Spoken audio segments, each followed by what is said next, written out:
Sinabi ko kanina dahil nag-rule na po ako na i-cite in contempt yung 8 resource persons na hindi sumunod sa sabina ng komite.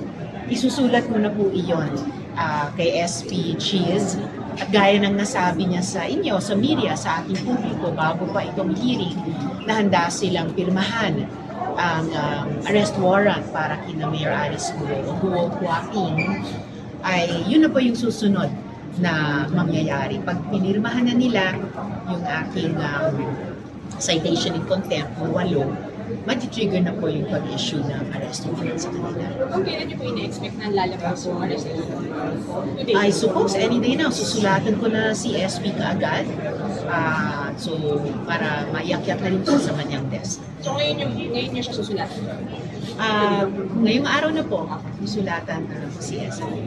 So ano magiging process nun? Once ilabas yung arrest order, so lahat ng addresses nila ngayon ay pupuntahan ng sergeant?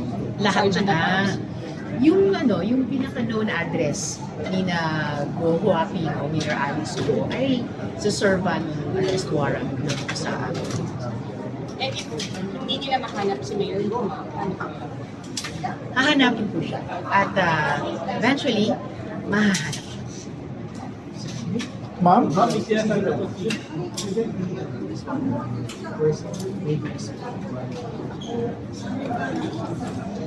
siya.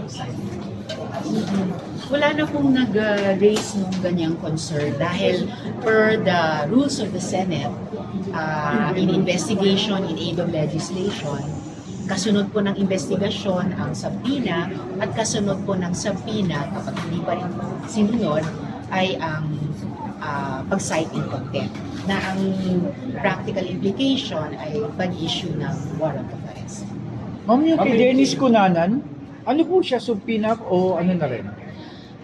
Si Dennis Cunanan ay subpoena, no? Tama ba? Subpoena pa lang. Ako, i-double check ko lang po baka magkamali ako kasi 2 listahan yun eh. May 8 na contempt pa lamang. Okay, salamat po.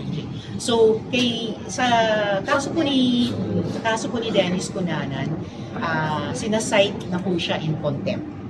Ma'am, So, yung magiging naging, subject na rin po ng arrest warrant ng Senado.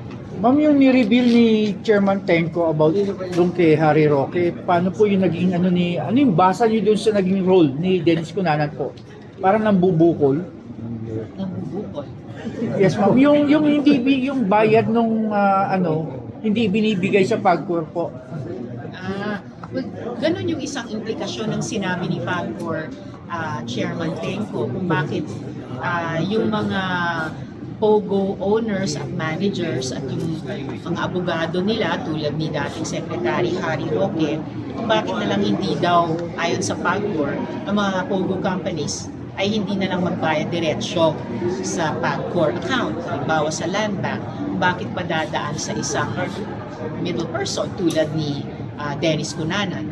Yung kay dating Sec Harry Roque naman dahil lumalabas talaga siya sa attachment sa application letter ng Lucky South 99 bilang siya ang legal, nandun siya sa organizational chart at kinonfirm ng PAGCOR na siya yung tumatayong abogado ng Lucky South 99 at hindi lamang ng Whirlwind. So abogado siya ng POGO company, hindi lamang ng may-ari ng lupa kung saan nakatayo yung POGO, ay siya po iimbitahin namin sa susunod na hearing, pati po si dating PAGCOR Chair Domingo. Ma'am, si Atty. Rafi strategy to prove na may alam daw siya sa pag-prepare ng organization sa structure ng Lucky South na pinakita niya right now. He's claiming na he's just lawyering for Whirlwind, not Lucky South.